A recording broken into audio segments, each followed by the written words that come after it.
మాటలు చదువుకుందాం. అపోస్తలుల కార్యములు,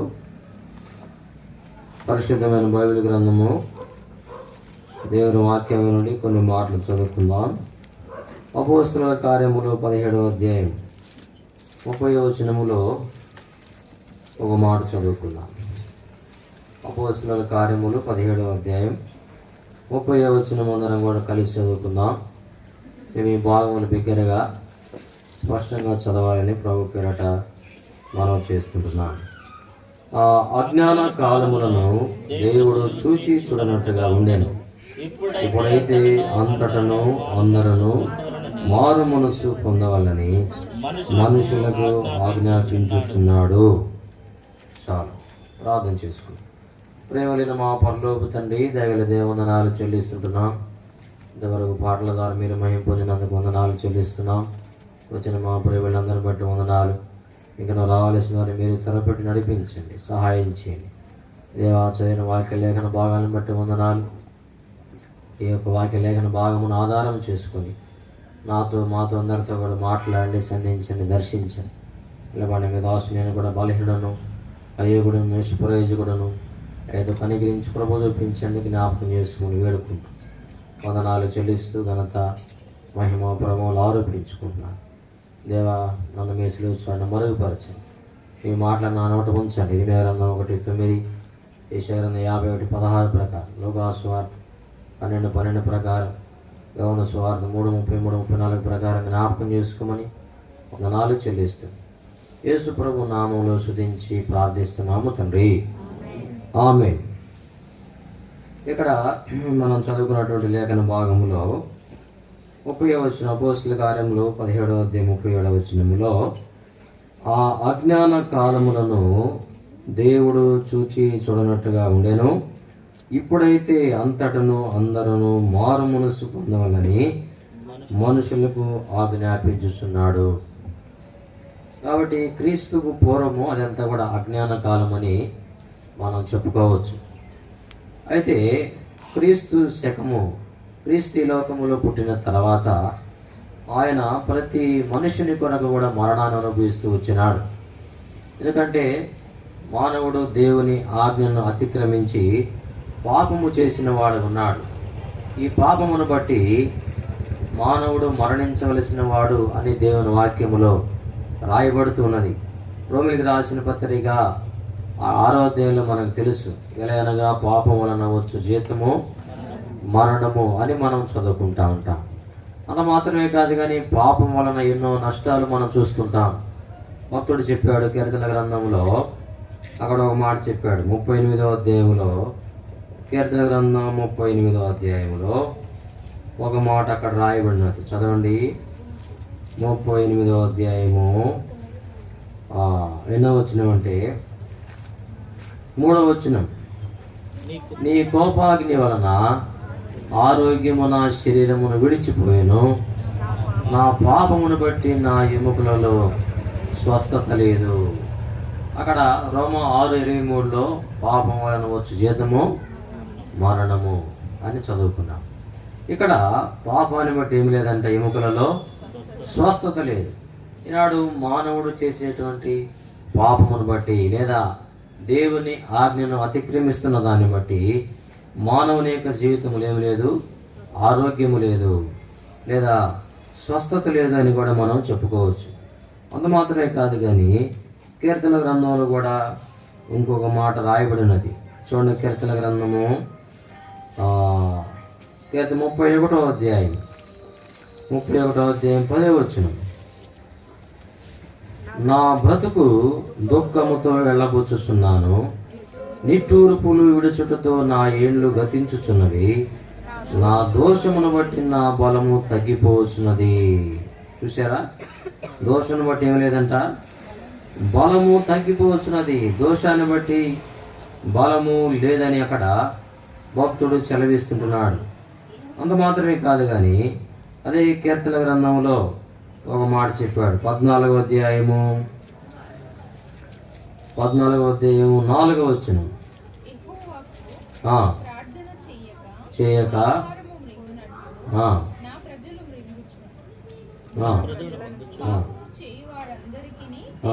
తెలివి లేదా? పాపము చేయవారు బహుగా భయపడుదురు. చూసారు, ఎవరు భయపడుతున్నారట? పాపము చేయవారు బహుగా భయపడుదురు. కీర్తన గ్రంథం 25వ అధ్యాయం 11వ వచనంలో కూడా ఇంకొక మాట చెప్పాడు. కీర్తన గ్రంథం 25వ అధ్యాయం 11వ వచనం, యెహోవా నా పాపము బహు ఘోరమైనది. చూసారా, ఇప్పుడు ఎన్ని చూసాం? 5-6 చూసాం మనం. ఒకటి, పాపమును బట్టి మరణము. రెండవది, పాపమును బట్టి ఎముకల్లో స్వస్థత లేదు. మూడవది, పాపమును దోషాన్ని బట్టి బలం తగ్గిపోతున్నది. నాలుగవది ఏంటిది? పాపమును చేయవారు బహుగా భయపడుదురు. ఐదవది ఏంటిది? 25:11లో నా పాపము బహు ఘోరమైనది. అందుకే కయ్యను కూడా చెప్పాడు, ఏమని? నా యొక్క దోష శిక్ష నేను భరింపలేనంత గొప్పది అని చెప్పాడు. కాబట్టి ఈ పాపము అంటే ఏమిటంటే ఆజ్ఞ అతిక్రమించడమే పాపం, అవునా? కాబట్టి ఆ యొక్క క్రీస్తుకు పూర్వము కూడా అదంతా కూడా అజ్ఞాన కాలము అని మనం చెప్పుకోవచ్చు. అయితే ఇప్పుడు క్రీస్తు శకములో యేసుక్రీస్తు ప్రభువారు ఈ లోకమునకు వచ్చిన తర్వాత ఏం చెప్పాడు? ప్రతి మనిషిని కొరకై మరణాన్ని అనుభవిస్తూ వచ్చినాడు. హెబ్రీయులకు రాసిన పత్రికలో మనం చదువుతాం అన్నమాట. హెబ్రీయులకు రాసిన పత్రిక 2వ అధ్యాయములో అక్కడ 9వ వచనములో అక్కడ రాయబడుతున్నది, దేవుని కృప వలన ఆయన ప్రతి మనుషుని కొరకు మరణము అనుభవించినట్లు చాలు. ప్రతి మనుషుని కొరకు కూడా ఏం చేశాడంటే యేసుక్రీస్తు ప్రభువారు మరణాన్ని అనుభవించినాడు. కాబట్టి ధర్మశాస్త్రం ఏం చెప్తుందంటే, నువ్వు పాపం చేసావు కాబట్టి నువ్వేం చేయాలా? శిక్ష పొందాలి. నువ్వు పాపం చేసినటువంటి నీవే శిక్ష పొందాలి. యెహెజ్కేలు గ్రంథం 18వ అధ్యాయం 4వ వచనములో కూడా అక్కడ మనం చదువుతాం. చదవండి, యెహెజ్కేలు గ్రంథం 18వ అధ్యాయము 4వ వచనం చదవండి. నా వశములో ఉన్నారు, తండ్రులేమి కుమారులేమి అందరూ నా వశములో ఉన్నారు, పాపము చేయవాడెవడో. చూసారా, ఎవడైతే పాపము చేస్తాడో, దేవుని ఆజ్ఞను అతిక్రమిస్తాడో వాడేం చేయాలా? మరణమునందాలి. కాబట్టి ఇది ధర్మశాస్త్రం తెలియజేస్తున్నది. ధర్మశాస్త్రం ఏం చెప్తుంది? మన మీద నేరారోపణ చేస్తుంది. నీవు పాపం చేసావు కాబట్టి, దేవుని ఆజ్ఞను అతిక్రమించావు కాబట్టి ఖచ్చితంగా నీవు మరణించాలి. ఖచ్చితంగా నీవు దోషాలను బట్టి నీవు శిక్షింపబడాలి. ఖచ్చితంగా నీవు ఆ యొక్క శిక్షను పొందాలి. ఖచ్చితంగా నువ్వు భరించాల్సిందే. ఖచ్చితంగా నీవు చనిపోవాల్సిందే అని ఏం చేస్తుంది ధర్మశాస్త్రం? మన మీద నేరారోపణ చేస్తుంది. అందుకనే యేసుప్రభువు వారు ఏం చేశాడంటే, కొలసీలకు రాసిన పత్రికలో చూడండి, కొలసీలకు రాసిన పత్రిక 2వ అధ్యాయం 13 నుంచి 14, 15 వచనాలు కలిసి ఉంటాయి. అక్కడ ఆ మాట రాయబడినది. కొలసీలకు రాసిన పత్రిక 2వ అధ్యాయం 13 నుంచి 15 వచనాలు కలిసి ఉంటాయి. మరియు అపరాధముల వలనను శరీరముందు సున్నతి పొందక ఉండుట వలనను మీరు మృతులై ఉండగా, దేవుడు రాత రూపకమైన ఆజ్ఞల వలన మన మీద రుణముగాను మనకు విరోధముగాను ఉండిన పత్రమును మేకులతో సిలువకు కొట్టి దాని మీద చేరాతను తుడిచివేసి మనకు అడ్డము లేకుండా దానిని ఎత్తివేసి మన అపరాధములన్నిటినీ క్షమించి ఆయనతో కూడా మిమ్మును జీవింపజేసెను. చాలు. చూసారా, రాతరూపకమైన ఆజ్ఞల వలన మన మీద రుణముగాను మనకు విరోధముగాను ఉండిన పత్రమును. కాబట్టి మనకు విరోధముగా ఉన్నది అంత మాత్రమే కాదు, కానీ ఏమున్నది? ఆ రాతరూపకమైనటువంటి ఆజ్ఞలు. ఏమన్నది? నీవు శిక్షింపబడాలి, నువ్వు పాపం చేశావు, దేవుని ఆజ్ఞను అతిక్రమించావు, కాబట్టి అది మన మీద ఎల్లప్పుడూ కూడా ఏం చేస్తుంది? నేరారోపణ చేస్తుంది. కాబట్టి అయితే ఇప్పుడు మానవుడు ఆ శిక్షను పొందాలి. మానవుడు ఆ శిక్షను పొందాలి. అయితే మానవుడు ఆ శిక్షను భరించలేడు మొట్టమొదటిగా. రెండవదిగా పాపి అయినటువంటి మానవుడు ఒకవేళ ఆ కలువరి సిలువలో గనక చనిపోతే ఎటువంటి ప్రయోజనం ఉండదు. ఎందుకంటే అతనిలో ఉన్నది ఏ రక్తము? పాప రక్తము. అర్థమైందా? ఒకవేళ మనుషుడు చేసినటువంటి పాపమునకు బదులుగా ఏదైనటువంటి గొర్రెపిల్లను, ఏదైనటువంటి పొట్టేలును, మేకను ఒకవేళ బలి ఇస్తే దాని వలన పాప క్షమాపణ కలగదు. ఎబ్రీయులకు రాసిన పత్రికలో మనం చదువుతాం. అక్కడ ఎబ్రీయులకు రాసిన పత్రిక చూడండి. ఎబ్రీయులకు రాసిన పత్రిక 10వ అధ్యాయం 4వ వచనం, లేదంటే 3 నుంచి అయితే ఆ బలులు అర్పించుట చేత ఏటేటా పాపములు జ్ఞాపకమునకు వచ్చుచున్నవి. ఏలయనగా ఎడ్ల యొక్కయు మేకల యొక్కయు రక్తము పాపములను తీసివేయుట అసాధ్యము. చూసారా? కనుక నా పాపమునకు బదులుగా ఏదైనా ఒక మేక పిల్లను, గొర్రె పిల్లను, పొట్టేలను వధిస్తే దాని వలన పాప క్షమాపణ కలిగిద్దంటే కలగదు. అవునా? దేవుని యొక్క ధర్మశాస్త్రం అక్కడ తెలియజేస్తున్నది. అయితే పాప క్షమాపణ ఎలా కలిగిద్ది? ఎలాగ మనకు పాప క్షమాపణ కలిగిద్ది అంటే అదే ఎబ్రీయులకు రాసిన పత్రిక 9వ అధ్యాయంలో అక్కడ చెప్పాడు. 22వ వచనం, మరియు ధర్మశాస్త్ర ప్రకారము సమస్త వస్తువులను రక్తము చేత శుద్ధి చేయబడిననియు రక్తము చిందింపకుండా పాప క్షమాపణ కలుగుదనియు సామాన్యముగా చెప్పవచ్చును. రక్తము చిందింపకుండా పాప క్షమాపణ కలగదు. అది ఏ రక్తం అంటే ఆ పరిశుద్ధమైనటువంటి దేవుడు, పావనైనటువంటి దేవుడు, పుణ్యాత్ముడైనటువంటి దేవుడు ఆయన తన సొంత రక్తాన్ని చిందించాలి. కాబట్టి యేసుప్రభువు ఆయన పాపము లేనివాడు, పాపరహితుడు. నాలో పాపమున్నదని మీలో ఎవడైనా స్థాపించగలడా అని చెప్పినాడు. ఆయన జన్మలో కానీ, ఆయన యొక్క జీవితములో కానీ, ఆయన మరణములో కానీ ఎక్కడ కూడా పాపము లేకుండా ఆయన జీవిస్తూ వచ్చినాడు. కాబట్టి ఆయన పరిశుద్ధమైనటువంటి తన రక్తాన్ని చిందించడం ద్వారానే, ఆ రక్తము ద్వారానే నీకు నాకు ఏం కలిగిద్దంట? పాప క్షమాపణ కలిగిద్ది. కాబట్టి క్రీస్తు శకములో యేసు క్రీస్తు ప్రభువారు ఈ లోకములో జన్మించి ప్రతి మానవుడు పొందవలసినటువంటి ఆ యొక్క శిక్షను ఏం చేశాడు? తన మీద వేసుకున్నాడు. అందుకే గలతీయులకు రాసిన పత్రికలో మనం చదువుతాం 1వ అధ్యాయం 4వ వచనములో అక్కడ తన్ను తాను అర్పించుకునేను అని దేవుని వాక్యంలో రాయబడి ఉంటది. ఆయనే ఏం చేశాడంట? అర్పించుకున్నాడు. ఆయనే తన మీద వేసుకున్నాడు. యెషయా గ్రంథం 53వ అధ్యాయంలో కూడా మనం చదువుతాం. అక్కడ ఏం చదువుతాం? అక్కడ అంటాడు, తండ్రి ఏం చేశాడంటే తన మీద ఆ శిక్షను మోపినాడు. 53వ అధ్యాయం 10వ వచనములో అతని నలుగగొట్టుటకు యెహోవాకు ఇష్టమాయెను, ఆయన అతనికి వ్యాధి కలుగు చేసెను. చాలు. కనుక తండ్రికి ఇష్టమైంది. ఎందుకని? నీ నిమిత్తమై, నా నిమిత్తమై. కాబట్టి క్రీస్తు శకంలో ఉన్నటువంటి మనము ఎక్కడున్నాం? మనము ఆ అజ్ఞాన కాలములో దేవుడు ఎట్లా ఉన్నాడంట? చూచి చూడనట్టుగా ఉన్నాడు. అనగా క్రీస్తుకు పూర్వము యేసుక్రీస్తు ప్రభువారు ఈ లోకములో జన్మించలేదు. అయితే క్రీస్తు శకములో సాక్షాత్తుగా తండ్రి అయినటువంటి దేవుడు తన కుమారుని యేసుక్రీస్తు ప్రభువారిని నీ పాపముల నిమిత్తమై, నా పాపముల నిమిత్తమై మనకు నిత్య జీవం ప్రసాదించుట కొరకై, మన పాపములను తీసివేయుట కొరకై ఏం చేశాడు? తన కుమారుణ్ణి ఈ లోకములోనికి పంపినాడు. అందుకే యోహాను సువార్తలు అంటాడు, పాపములను తీసివేయుట కొరకై ఆయన ప్రత్యక్షమాయెను. కాబట్టి ఈ మనము ఏ కాలంలో ఉంటే క్రీస్తు శకంలో మనం ఉంటున్నాం. ఇది అజ్ఞాన కాలము కాదు. ఇప్పుడు ఏం చేయాలి? ఈ కాలములో అందరూ అంతటను ఏం చేయాలంట? మారు మనస్సు పొందాలని దేవుడు కోరుతూ ఉంటున్నాడు. ఏం పొందాలి? మారు మనస్సు పొందాలి.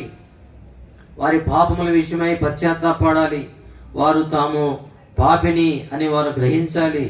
దేవుని శిక్షకు వారు పాత్రులు అని గ్రహించాలి. వారు తమ పాపను బట్టి వారు నశించిపోవలసిన వారు ఉన్నారని గ్రహించాలి. అందుకే చూడండి, యోనా గ్రంథంలో ఒక మాట చదువుతాం.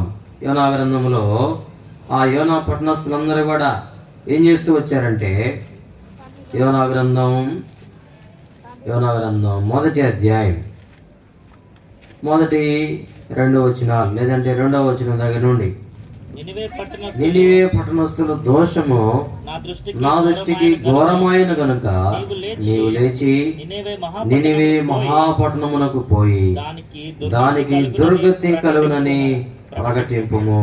చూసారా, నినివే పట్టణం యొక్క దోషము ఎలా ఉన్నదంట? దేవుని దృష్టికి ఘోరముగా ఉన్నది.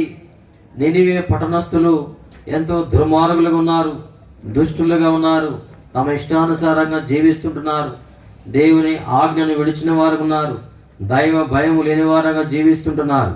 అందుకే 3వ అధ్యాయము చూడండి, ఏనో గ్రంథం 3వ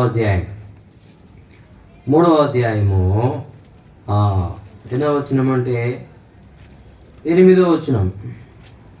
ఒకవేళ దేవుడు మనసు త్రిప్పుకొని పశ్చాత్తాపుడై మనము లయము కాకుండా తన కోపాగ్ని చల్లార్చుకును గనక మనుషులు ఏది పుచ్చుకొనకూడదు. పశువులు గాని, ఎద్దులు గాని, గొర్రెలు గాని మేత మేయకూడదు, నీళ్లు త్రాగకూడదు. మనుషులందరూ తమ దుర్మార్గమును విడిచి తాము చేయి బలాత్కారమును మానివేయవలెను. మనుషులేమి పశువులేమి సమస్తమును గోనెపట్ట కట్టుకొనవలెను. జనులు మనోపూర్వకముగా దేవుని వేడుకొనవలెను అని దూతలు నినివే పట్టణములో చాటించి ప్రకటన చేసిరి. చూసారా, మనుషులందరూ కూడా ఏం చేయాలంట? తమ దుర్మార్గమును విడిచిపెట్టాలి. వారు చేస్తున్నటువంటి బలాత్కారమును మానుకోవాలి. ఏ ప్రవక్త కాలములో లేనటువంటి ఉద్యమము యోనా ప్రవక్త కాలములో ఉన్నది. ఎందుకు యోనా ప్రవక్త కాలంలో ఉన్నదంటే, కనీసం పశువులు కూడా ఏం చేయలేదు, నీళ్లు తాగలేదు. ఆ యొక్క నినివే పట్టణపు రాజు సింహాసనము దిగి బూడిలో కూర్చొని గోనెపట్ట కట్టుకున్నాడు. మనుషులందరూ కూడా బూడిలో కూర్చున్నారు, గోనెపట్టలు కట్టుకున్నారు. వారు చేసినటువంటి దుర్మార్గములను బట్టి, దుష్క్రియలను బట్టి, బలాత్కారాన్ని బట్టి ఏం చేస్తున్నారు? వాళ్ళు గోనెపట్టలు కట్టుకొని బూడిలో కూర్చొని పశ్చాత్తాపడుతున్నారు. కనుక జంతువులు కూడా నీళ్లు తాగని కాలం ఏ ప్రవక్త కాలంలో ఉన్నదంటే యోనా ప్రవక్త కాలంలో ఉన్నదని మనం అక్కడ చూస్తుంటున్నాం. కాబట్టి అందుకనే యోనా ప్రవక్త కాలంలో అటువంటి ఉద్యమము అక్కడ మనం చూస్తూ ఉంటున్నాం. అయితే ఆ నినివే పట్టణస్థులు ప్రజలు ఏ విధంగా ఉన్నారంట? దుర్మార్గులుగా ఉన్నారు, బలాత్కారము చేసేవారు ఉన్నారు. దేవుని దృష్టికి ఆ పట్టణం యొక్క దోషం ఎట్లా ఉందంట? బహుఘోరము ఉన్నది. ఆది కాండంలో మనం పోతే ఇంకొక సంఘటనలో 19వ అధ్యాయములో సొదొమ గొమొర్రా పట్టణాలు కూడా దేవుని దృష్టికి బహు ఘోరముగా ఉన్నాయి. చదవండి ఆ మాట. ఆది కాండం 19వ అధ్యాయములో కూడా చూడండి. ఆది కాండము లేదంటే 18వ అధ్యాయములో అక్కడ ఒక మాట చెప్పాడు. ఏమని? 20 వచ్చిన ఆది కాండం 18:20. మరియు యెహోవా సొదొమ గొమొర్రాలను గురించిన మొర గొప్పది గనుకును, వాటి పాపము బహు భారమైనది గనుకును. చూసారా, ఆ పట్టణస్థుల యొక్క పాపము చాలా ఘోరమైనది ఉన్నది.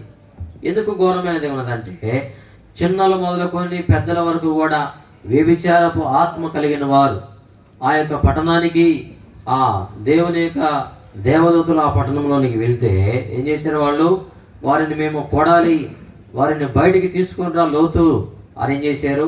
ఎంతో బలాత్కారం చేశారు.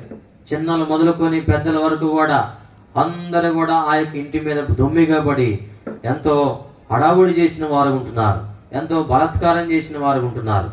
అందుకనే అటువంటి పట్టణాన్ని గురించినటువంటి ఆ యొక్క ప్రార్థన, ఆ యొక్క మొర దేవుని సన్నిధికి చేరింది. అందుకనే ఆ పట్టణము యొక్క పాపము చాలా ఘోరమైనది. కాబట్టి నేనేం చేస్తాను? ఆ పట్టణములను నాశనం చేస్తాను.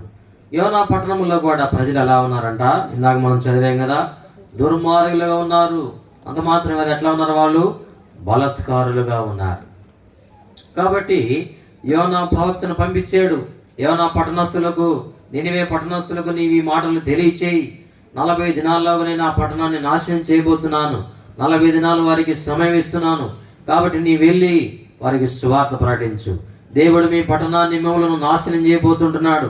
మీరు చేసేటువంటి దుర్మార్గతను, బలాత్కారమును, దుష్క్రియలను, పాపమును మీరు మానుకొని దేవుని దగ్గర రండి, మారు మనసు పొందండి, మీ మనసు మార్చుకోండి, దేవునికి విధేయులు కండి, దేవునికి ఇష్టలుగా జీవించండి, పశ్చాత్తాపడండి అని యోనా ప్రకటన చేస్తూ వచ్చాడు. ప్రకటన చేసినప్పుడు వాళ్ళు ఏం చేశారు? అక్కడ చదవండి, 3వ అధ్యాయం 9వ వచనం. ఏం చేశారు అక్కడ? తమ దుర్మార్గులను విడిచి తాము చేయు బలాత్కారమును మానివేలను, మనుషులేమి పశువులేమి సమస్తమును గోనెపట్ట కట్టుకొనవలెను, జనులు మనపూర్వకముగా దేవుని వేడుకొనవలెను అని దూతల నినెవే పట్టణంలో చాటించి ప్రకటన చేసిరి. 10వ వచనం. ఈ నినివే వారు తమ చెడునతులను మానుకొనగా వారు చేస్తున్న క్రియలను దేవుడు చూచి పశ్చాత్తాపుడై వారికి చేదునని తాను మాట ఇచ్చిన కీడు చేయక మానెను. చూసారా? ఆ నినివే పట్టణస్థులు ఏం చేశారంట? ఏం చేశారు వాళ్ళు? తమ చెడు నడతలను మానుకొనగా, తమ చెడు నడతలను మానుకున్నారు. వారు దుర్మార్గ క్రియలను విడిచిపెట్టినారు, దుష్టత్వాన్ని విడిచిపెట్టినారు, బలాత్కారాన్ని విడిచిపెట్టినారు. వారి యొక్క హేయ క్రియలన్నీ కూడా మానుకున్నారు, బూడిదలో కూర్చున్నారు, గొర్రె పట్టలు కట్టుకున్నారు, పశ్చాత్తాపడ్డారు. నిజమే ప్రభువా, మేము దుర్మార్గులం ఉన్నాం, దుష్టులం ఉన్నాం, బలాత్కారులం ఉన్నాం, చెడు నడత కలిగిన వారం ఉన్నాం, చెడు నడత కలిగి చెడు నడతగా ప్రవర్తించే వారు ఉన్నాం, చెడు నడతలో జీవించే వారు ఉన్నాం, చెడు తలంపులు ఆలోచనలు మేము కలిగిన వారు ఉన్నాం అని ఏం చేసిన వాళ్ళు? పశ్చాత్తాపడ్డారు. అప్పుడు దేవుడు వారికి ఏదైతే కీడు చేస్తానని చెప్పాడో అది చేయక ఏం చేశాడంట? మానివేసినాడు.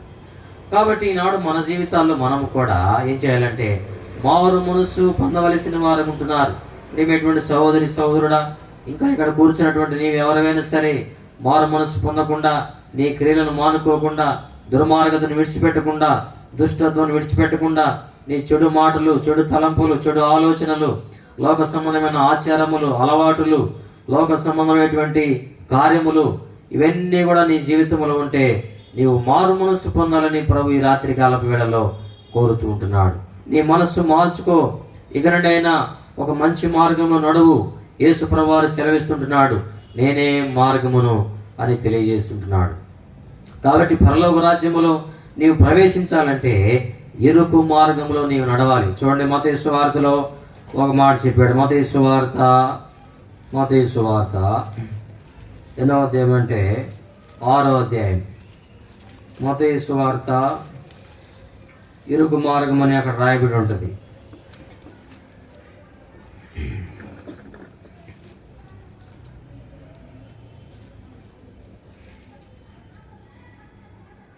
ఇరుకు మార్గంలో ప్రవేశించేవారు కొందరు అని అక్కడ రాయబడి ఉండదు. చదవండి, మత్తయి సువార్త